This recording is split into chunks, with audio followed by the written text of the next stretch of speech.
Welcome to episode 26 of the Bulls REKAP Podcast. I'm Joe Colley of the Chicago Sun-Times. You can obviously read my stuff in the sports section of the Chicago Sun-Times. You can follow me on X, Twitter, whatever you want to call it, at @JColleyHoops. This is going to be the first time we have a repeat guest. Love this dude, smart. Will Gottlieb. Welcome back, Will Gottlieb, fresh off the NBA Combine. How you doing, buddy? Good, Joe. Glad to be back. Glad to be the first repeat guest. I'm going to wear that like a badge of honor. Yes. How's your summer going? You've been I know you've been watching a lot of ball. You've been playing any ball? You know, I like to hear updates. I have not been playing any ball. We got to get together and get out there at some point. It's been a little while. But yeah, watching a lot of ball, going to the Combine, doing the podcast. I've been busy. Here's what I've learned this summer. Older people are going to tell you it's great to get old because you get wisdom. It's complete bullshit, trust me, because the legs are shot. Today we usually go from about 5:30 to 7:15, 7:30, 6:48, 6:50. It was back-to-back days, a little rougher. They're gone. The legs are gone. Screw wisdom and give me my legs back. It was just a sad state of just an old man limping out. Yeah, exactly. So fresh off the Combine, let's start there. Before we get into Bulls territory, what are some guys that kind of caught your eye, impressed you? You said, yeah, that's an interesting prospect right there. Yeah, there's kind of a handful. I would say like the big riser of the week is Cedric Coward from Washington State. He's kind of like the Jalen Williams of this year. Similar build, similar wingspan, height, all that stuff, but a little bit older, kind of came on late and has just been like rocketing upwards. He's someone that like I honestly could see going towards the back end of the lottery. So he might even be in Bulls range when like a week ago he was maybe a second round pick at best. So he's a big one. And then all the names that, everybody else has heard, Colin Murray-Boyles is going to be in that Bulls range. Carter Bryant is going to be in that range. I think Malawach and Queen are probably going to be off the board by the time the Bulls pick at 12, but those are probably some of the names to watch. The thing, Malawach and Queen are kind of the perfect remedies. I've mocked this draft like 4 different ways. And to me, this is what it feels like to me. Obviously, to me, Cooper Flagg is 1-of-1. He's the final boss. He is the end-all, be-all. Then to me, it feels like a 2 through 4. Then after that, kind of a 5 through 10. And unfortunately for the Bulls, I think it's a drop-off 11, 12-ish, unless Malawach or Queen or something happens where they drop and the Bulls can grab them at 12, but it feels like they're just going to miss. They're going to be in that area where you can still get somebody good, but it feels like you're getting a guy with a lot more warts than the other spots. Is that kind of, when you break it down, is that how it feels, that they seem to just miss? Where last year, to me, 1 through 18 was the same thing. It was just who you kind of hit on. Totally agree. Yeah, I think even last year, like, obviously, Risache was not like the sexiest prospect, but he was solid in his rookie year. And he was kind of considered to be probably not the number 1 pick, but in that range. A lot of people like Reed Shepard. A lot of people like Alex Sarr. There's no Cooper Flagg from last draft, but from like 3-4 on, I think I might like last year's draft better, just looking at the depth that it had. Because I agree with you. Like, I would even probably cut it shorter than 10 if you're looking at the Bulls, because like Trey Johnson, Jeremiah Fears, even Yakushonis from Illinois. To me, like, we can agree or disagree with what the process is and what the direction is, but like the Bulls are pretty locked in on Kobe and Giddey. So like taking a guard there does not make a whole lot of sense. And I do feel like after Queen, Knipple, and Malawach, there is kind of a drop off there. So I wonder, I don't know if you've heard anything about like a trade back, a trade up, what the options might be, but I'm not super excited about that 12th pick. And that's what you get when you go for the middle. Yeah, unfortunately, that was when I was breaking it down and looking, I see there's some mocks that have guard going there, guard / kind of off guard. here's the thing. If they draft a guard, they have to have a pretty good feeling that they are moving either Io, they're moving Lonzo, or they're going to try moving both. Because you can't – I mean, Trey Jones isn't coming back. As much as we love the dude, he's just not coming back. And I understand this up-tempo and, we want to be deep and we want to build the team out. But it's so glaring, the weakness in the front court. And to me, with Patrick Williams stepping back, they have to address rim protection, rim runner, someone who can guard bigger wings. I mean, they have to address that. And if they don't, I just think what are you doing? What are you doing with your roster build if you just go best available player and he happens to be a combo guard? There's a bunch of them on this roster. And that's the unfortunate thing is like, if you're a team that's in the Bulls position, like you aren't really in a position to be able to like not take the best player available. You need talent, right? You need those outside swings. But at the same point, like you're saying, and I agree, since they're kind of locked into their core, they're kind of missing either a combo wing 3-4 type, depending on how you see Modest, and like a long-term option at center. I mean, they just don't have that right now. Vooch has been great. I think you and I agree that he's gotten more flack than he deserves. But they just don't have like a center who could be here in 3 years. I mean, Collins is going to be up after this year. Vooch is going to be up after this year.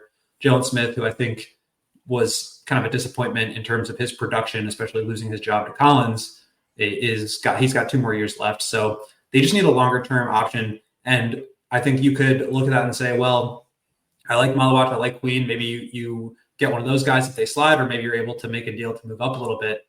But I also worry like maybe you're reaching for a guy like Sorber, who has been gaining steam. I think like 7'6" wingspan is getting people excited. But to me, that's just like a very safe, high floor, low upside kind of pick that I would be not super excited about if I was a Bulls fan, just in terms of like bringing in a guy just because he's a center and they need someone young. It's one thing to watch these guys, obviously at the combine. Media gets the opportunity to talk to these guys and kind of see what they're about, see what their DNA is. Who impressed you in that manner, just as far as whether it's self-awareness or just kind of understanding the makeup of this draft and where they may fall? Who kind of stood out and you said, you know what, this dude, he gets it? I really liked Howard. That's another reason why I felt comfortable kind of moving him up, just because he interviewed so well. He kind of understood what he needs to do. He understood his limitations. And I really appreciate like self-awareness and IQ when it comes to like, what can I do to be a better basketball player? I just said that I wasn't super excited about him, but Thomas Sorber, I thought interviewed really well. He was kind of just, it's crazy how young these guys are. Even like, just, Derek Queen looks like a child. He's got a baby face. Sorber looked like a child. If Sorber was sitting down, like you'd think he was 12, 13 years old. Like he's just so young. But he interviewed really well. I thought Carter Bryant interviewed well. I think Carter Bryant's a guy that like could fit that 3-4 wing, 3 and D. Like he's not gonna. He talked about how he wants to do a little bit more with the ball in his hands and be more of a creator. I think that's what he should be saying. But I think if you are banking on him just coming in, playing a role, being good at 3-point shooting and defense, guarding 3s and 4, he could kind of slot between Modest and Giddey and Kobe in that wing room, and I think be a pretty productive player. So that was a guy who kind of impressed me with his interview, and I also think he would check a lot of boxes for the Bulls in terms of upside, need, athleticism, youth, all of it. And that's the thing people have to understand. The evaluation process between college and the NBA is probably as vast and wide a gap as it's been in decades, just for the simple fact of where the NBA is right now as far as just spacing and the way the game's being played, and where the college game is, where it's just overcoached and everything is kind of monotonous. Each set is monotonous. There's a couple teams that do play free, but it just seems it's just so overcoached. Guys kind of have to do what the team needs rather than what their best talent may call for. And they just don't get the day-to-day development that you get. And, Malawash could become a Bull and Peter Patton. Oh, no, Peter Patton can't get his hands on him because they fired him. But whoever they name as their next shooting development guy could get his hands on him. And all of a sudden you have a guy who could stretch the floor a little more. We just don't know because he just didn't have to do that at Duke. So that's what's tough is what are you looking at the combine and saying that translates, and you can't want throw the film out the window for the X guy or Y guy or this guy because it just doesn't translate. And that's the frustrating part when you're scouting between NBA and college. And then there's all these like unquantifiable things. Like you can comb through all the block rates and steal rates and, true shooting, all that stuff. And that's great and it's valuable and it's useful. But, number one, the scouts for the Bulls and every team have been watching these guys since they were 15, 16 years old, playing EYBL, playing, high school ball into college. And now they're getting all this extra information with a month, 6 weeks before the draft that they've got to figure out what to do with. But there's so much of it that is the mental component, that is the work ethic component. And, they get short interviews. I think, somebody was telling me that they get 10 interviews or 6 interviews. I can't remember exactly the number. With players. And so like you have to figure out who these are as people. And like, are they going to be able to turn themselves into players? I mean, Jimmy Butler is a great example of that, who is just like, a lot of teams look at your background and like, is it stable? And they project that to say like, that means you're going to be a hard worker, but sometimes it's the opposite. And Jimmy had a really, untraditional and kind of difficult background, but he just had the work ethic and mental makeup to turn himself from 30th pick into superstar. And I think that's a really hard thing to quantify when you're trying to even talk to these guys at the combine. This is the sneaky thing about Billy Donovan too, is Billy is such a likable person by so many people at both levels, college and the NBA, probably even high school too, if there's still some coaches around that when he was doing his recruiting, that he can easily, the Bulls give him a list at this time of year and he could easily make calls and say, what's the real deal with this guy? What do you think as far as his game translating? And that's where Billy's strength in the offseason comes in. He even tells us he doesn't watch much college tape. He has no time for that during the season. Right. But what the Bulls do at this point is they'll give him a list of guys and say, hey, we know you have a relationship with this guy and this guy with, Bruce Pearl, whoever it is. I mean, you can call these guys and talk to them. And I think that's an underrated part of what Billy does well is because he's the mayor. I mean, not to take Fred Hoiberg's nickname, but there isn't many people that won't pick up the phone call from Billy Donovan. And you see it at like Summer League where he's running into old players that he coached or whether they're playing now or even like a coach on another staff. And he's like, he's so personable. He's relatable to everyone. He acts like he's known everyone forever and he probably has. And I do think that goes a long way, especially this time of year, because you're right. He's not watching game tape of like college games or high school games the way that, some of the scouts and front office people with the Bulls or any team are, but he's got the relationships piece down. And he always talks about the importance of that. But I think that really comes into play when you got to like call up a coach from a college team and really get to know a player. Like that's kind of a competitive edge for a team that does have to kind of win on the margins. Could be one way to do it. Yeah. So let's go back to draft lottery night. Ryan McGuffey and I did a emergency podcast that evening. I know you guys were they were live on the air, weren't they? They were live, yeah. Yeah. So it took me a second. I see the Bulls at 12, and I already had written that they're staying at 12 just because I'm playing the odds, and they wanted to turn the story around quickly. So I hurry up. We hit post. And so I'm not really paying attention to 11 and 10 and 9, I think it went to. And all of a sudden, I was like, oh, shit, Dallas is not at 11. That was the coin toss team. So then I'm like, holy crap. So I'm, you're still not thinking they got one. But then when I see Philadelphia and San Antonio disappear, and now you know who's in the top 4, I was like, oh my God, this could not have worked out worse for the Bulls because Arturas could have beat his chest and said, see, it was a team that finished right where we did that captured number 1. Okay, but it wasn't you guys. But B, if they would have at the trade deadline, and I'm not saying shut it down. And you and I are on the same page. They were never going to finish in the bottom 3 and get the 14%. It just never was going to happen, nor did I ask for it to happen. None of us did, because you had to showcase certain guys, and I got that. But there was no reason why you couldn't have upped your odds more after you traded Zach LaVine. Then they went on that little losing streak, and then you see Philadelphia. Oh, Joel Embiid, probably maybe could have played through if he's a playoff team, but instead they're just going to go and shut him down, have surgery. And San Antonio, obviously the Wemby thing, but still, not that those teams flat out just went full tank mode, but they didn't do much to win. And now all of a sudden you're seeing the Bulls could have stayed in that area code, could have lost one more game and had Cooper Flag. Everything that they did the last month and a half, 2 months of the season proved to haunt them. So you're watching this, and were you like the same reaction to me, where you're just like, holy shit, this is breaking completely as bad as it could for Arturas? It really did. And look, I'll just give you the lay of the land of the actual lottery room first.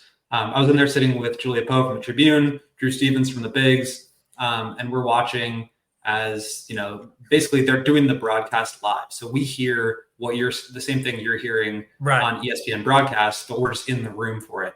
And, it goes pretty quick. So they say 15, 14, or 14, 13, 12 Bulls. I'm tweeting it out, trying to get that information out, as soon as possible. And I kind of missed that Portland, I think it was Portland, right, who moved back to 11. It didn't register because I was thinking about it. It didn't register for me for 3 picks. Yeah. And then I'm thinking to myself, Dallas, it didn't get called. They must have moved up. And then the coin flip occurred to me, and I'm tweeting it out. And then I hear my name being called from 3 rows behind me, Will. And I look, and it's Sam Smith, and he goes, the coin flip. And I said, I know, I cannot believe they just by 0.1%. So really just unfortunate in terms of luck and outcome. But I'll say this, whether they moved back to 14 and 2 teams jumped them, stayed at 12, moved up, that's just results-based, evaluating, right? And really, they set themselves up for this based on their process. If they were going to be bottom 3, that needed to start last summer, right? That was don't trade for Giddey, trade for a draft pick. Really strip it down so that you're not even giving yourself a chance to win enough games to not be in that mix. And then you have another opportunity at the trade deadline, which you just mentioned. After you trade Zach, you've got a chance to pack it in. And then maybe you finish 8th, and that's the team that moves up. But either way, it's this team was not building that way. We can agree or disagree with that process, but that's what the process was. And so whether they stayed or moved up or down, this team is building to be a play-in team. That's what they want to be. And so I think you have to live and die with whatever outcomes you end up with, because that's the process. Here's I was frustrated when the season, people think that because, well, especially me, because I am very sarcastic and very like to stir it up on Twitter, that I'm anti-Bulls, which is not the case, because the bottom line is, and you and I have talked about this, I've talked about this, when the Bulls are doing well, the paper's doing better, CHGO is doing better. I mean, across the board, it helps all of us. But at the same time, we have to be honest with our readers / watchers / whatever it is. And so I left the season kind of just bitter, just pissed with their whole process this season and not knowing how much it would blow up in their face on draft night. But then as I'm watching these playoffs have been a complete finger pointing at Arturas of just how wrong he is doing things. The only good thing I've seen that came out of this season that translates that I'm seeing to the playoffs is obviously changing the shot profile with the 3-pointer. The high pace thing, screw that. If you don't have that dude, like a Halliburton, who gives a shit about your pace? You just don't. Not at this, with some of the scores and some of the kind of throwback games to the 80s and 90s, which have been fantastic basketball to watch. I don't care what anyone says. The playoffs have been great stylistically for me, because it brings back a lot of things where, okay, now your mental makeup, your physicality, and your skill is all on display. It's just not run, shoot three, run, shoot three. And there's more that goes into these games than that. I know people like simplify it and say they don't understand that these coaches are actually trying to figure out how to generate the best threes, whether it's corner or however you're doing it. But it's been a complete indictment on how wrong Arturas is building this thing on now multiple fronts. Forget building the roster, just the mentality and the philosophy. And I'm watching these playoffs and I'm like, even if these guys, because I don't think the roster is going to change much, even if they could get up to 41, 42 wins and somehow get an 8-7, get out of the play-in. Maybe even they get a 6 or a 5 with the way the East is starting to weaken and could weaken more this offseason. Yeah. They're going to get taken apart. It's going to be embarrassing in round one because they're not physical. They're building a finesse team. They don't have that dude when it comes to the fourth quarter, and it's must have big basket time, and we're seeing that on a nightly basis. And I just don't think Arturas has a sense of what he's doing at this point anymore. And when you watch these playoffs and you relate it to the Bulls, has it kind of been that same gut punch for you of like, even if they get lucky with another draft pick, there's just so much wrong with this roster and this philosophy. Absolutely. They're so far away. And just want to echo what you said about the playoffs. I mean, the physicality in this, it's not just like straight up 80s and 90s basketball where it's like pounding the rock at the block. Right. Over but you have that same physicality with the spaced out floor, with the perimeter shot making. And that combination has been incredible to watch. The defense, the 7-game series now with the Thunder and Nuggets has been great. The first round series were all awesome. Unfortunately, you have a lot of injuries, Steph, Tatum, all those guys. But in terms of the quality of the game, I feel like it's some of the best basketball I've ever watched. Yep. I mean, the Bulls feel so far away from competing at that level. I think like you look at the Pacers, and that's kind of the model that the Bulls need to follow in terms of playing with pace, playing that's up and the down. Closest. Yeah. Yep. It's the closest. Yep. But that Pacers team is way more physical than the Bulls, like on the defensive side. And so I do think like you need obviously more size and strength, and that's a personnel thing. But one of the things I was really questioning about this team was like, is that something that you can like get better at, develop physicality, develop having a dog in you? And I mean, I do think that they improved at that after they lost those 2 games to the Pistons where they were down 40 and down 20. I do think they stepped it up there, and that helped them go on that 15-5 run. But I just think you're absolutely right. Like the pace slows down. It's almost 10 possessions per game fewer in the playoffs this year than the regular season. Yeah. And I do think the pace is fun. It works. But for me, the reason that the Bulls were good is because they were able to put pressure on teams that weren't ready for it. They were able to get up and down, and that helped them get into the paint. That helped them, spray it out to the perimeter where now you're playing with an advantage. If you can't do that and you don't have somebody that can create in the half court, that can like generate offense against a standstill defense, you're just not going to score. And I worry that, unless Josh Giddey develops a off the dribble step back 3-point game like Tyrese Halliburton, it's just going to be hard for the Bulls to generate offense when the game slows down. And I absolutely agree with you that they're going to need to, one, improve their physicality and play that way in the half court, but then also like, how does that translate into scoring? And I think they need more help. I think it's a personnel thing. Yeah. All right. I know I'm going to get you out of here, but I'd like to play a little interrogation room. I got out of that my first time on the show, so I have to. Nah, not this time. We're going to put you in the in. interrogation room. All right. How close did Matt Peck come to saying the F word on that live broadcast? Because it felt like there were a couple times. Are you guys allowed to drop an F-bomb on CHGO? No, we're growing up now. We're no more language on the show. I feel like he's always at like 99.8% gonna. He was teetering. He was hot. And I think the hat throw is the F-bomb equivalent. When he's just trying to get there, he'll let it rip. All right, I'm going to make you GM of the Bulls. You got to play either or. You can only pick one: Josh Giddey or Kobe White. Moving forward. Ooh, that's tough. I think Kobe, but for me, but I also think that the Bulls won't choose between the two. I think they're going to keep them both. Lonzo Ball or Trey Jones? You get to keep one. That's a really tough one. I just don't think you can count on Lonzo's health long term. I know it wasn't the knee that held him out this year.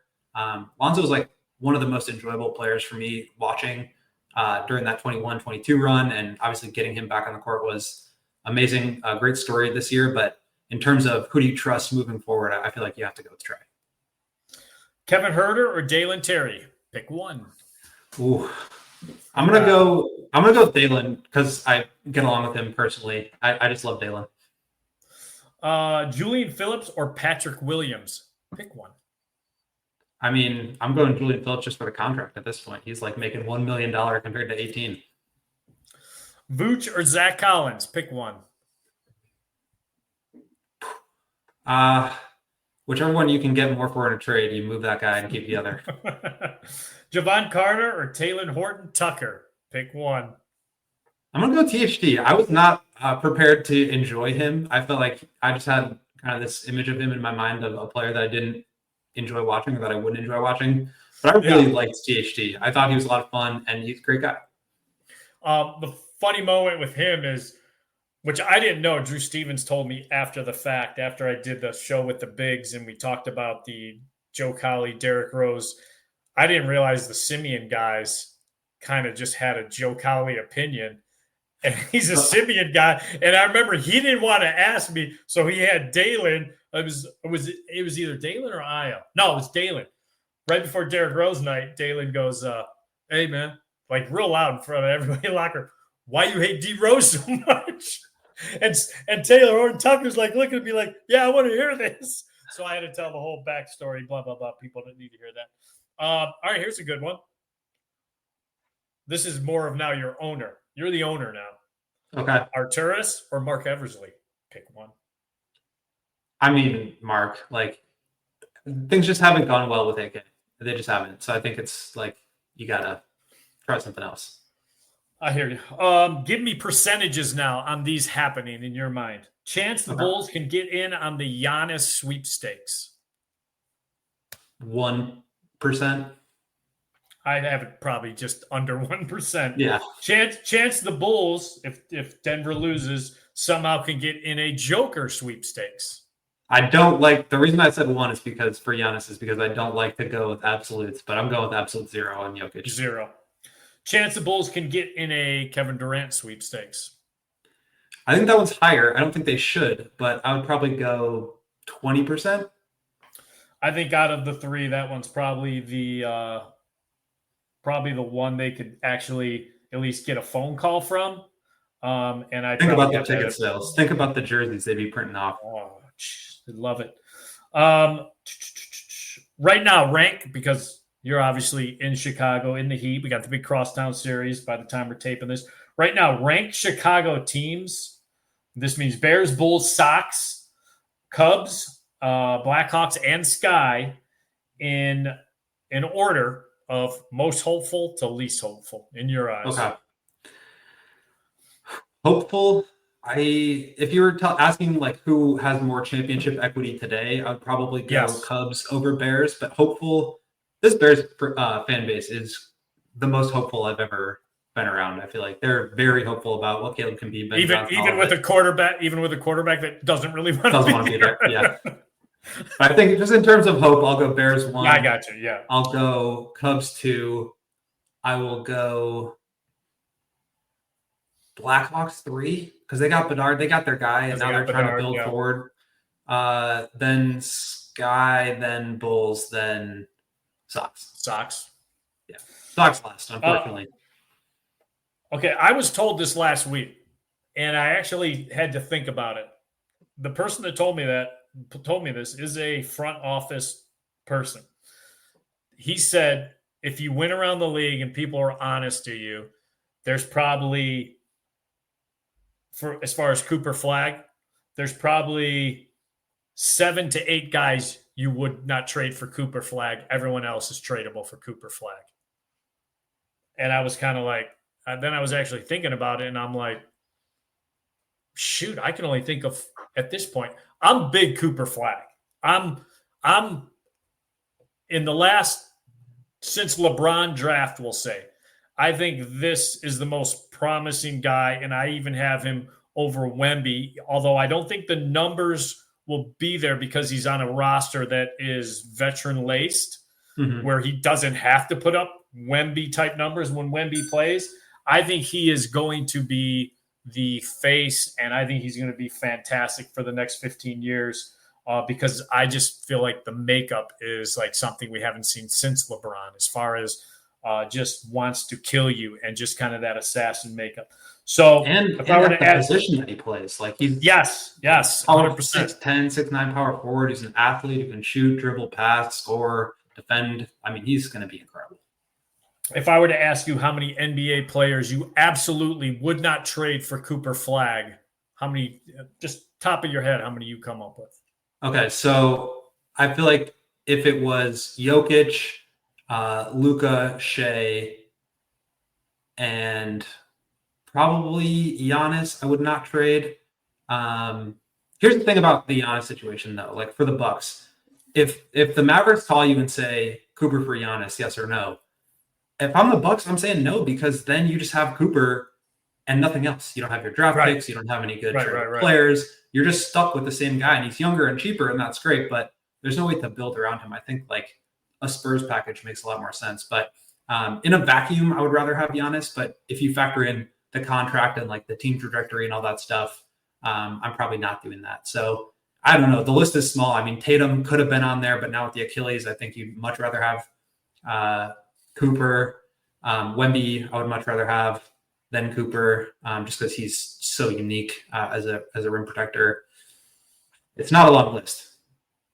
No, I don't think people understand how seismic that was for the Dallas Mavericks. I mean, and like even if he's not as good as random player off the top of my head, Devin Booker this year, the contract is such a big piece of it. With the new CBA, I mean, if you're making 10, 12, 15, whatever it is for the cap hold of the first overall pick compared to $45, $50 million, and you're trying to deal with the apron and you're trying to deal with building a team. I mean, these rookie scale contracts are so valuable. And that's another reason why you and I have been so adamant about the Bulls going towards the bottom and trying to get a player like that, because it opens up the door for you to actually put a contender together. Because now you can afford to go out and pay a guy in free agency because you've got this guy who's giving you such excess value on his rookie scale deal.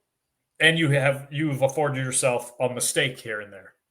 Exactly. Yeah, the Bulls, you have a little bit of margin for error. Yes, you could make a mistake and say, we just kind of got to eat that one. So, Will, dude, thanks so much, buddy. I love talking ball with you. I think you are one of the brighter minds in the media in Chicago, and that's not me blowing smoke up your ass. And so thanks for jumping on this again.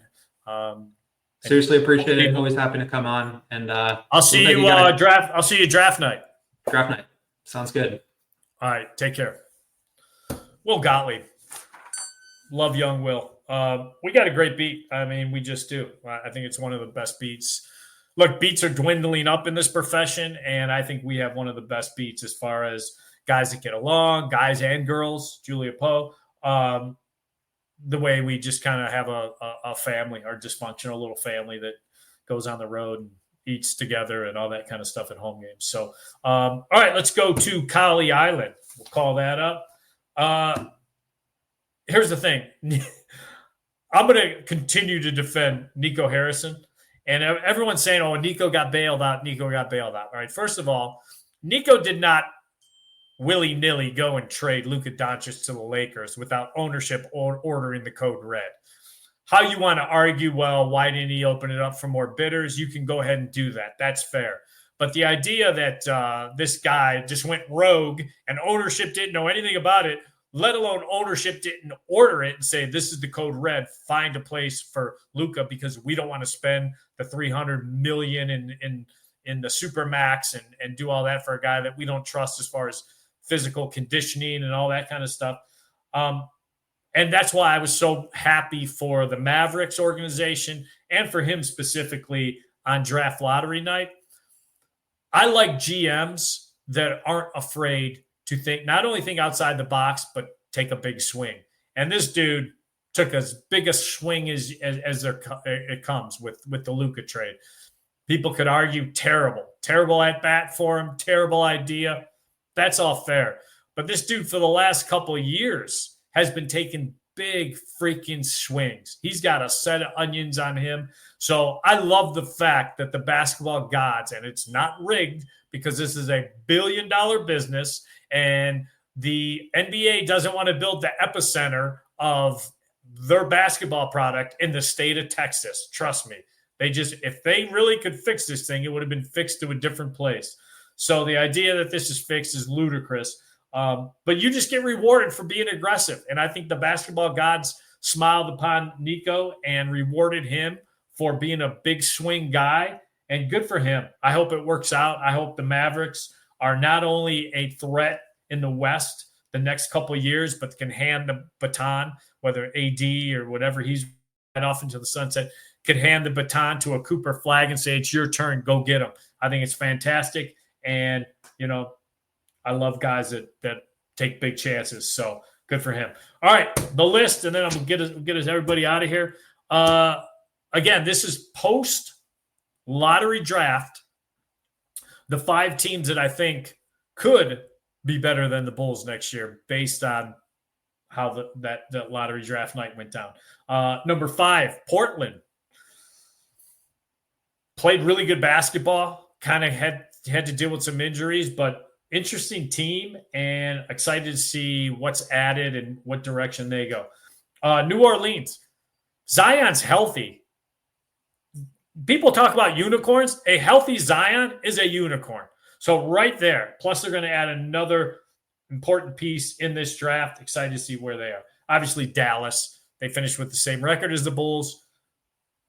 They're way better than the Bulls. Much better situation, way better than the Bulls. Then the other 2 teams that were below the Bulls, Toronto is adding another player. And I think with what they did, Ingram kind of shut him down afterwards. He had some injuries. They already have Scotty Barnes locked up. I like where they're headed, and they're going to obviously add a unique piece on draft night. And finally, the team number 1 that I absolutely know is going to be better than the Bulls, that finished below the Bulls, is the Philadelphia 76ers. Whoever they get, however they get it. You could just see this coming. A healthy Joel Embiid, Maxey. People forgot McCain got hurt. And they're adding a top 3 piece. More stuff for AK to be concerned about. There's other teams that are up and coming and chasing him down for next season. So that's it for me. Thank you to Will Gottlieb for jumping in, being the first 2-time guest on the show. So love having him, love talking basketball. And until next week, I got next.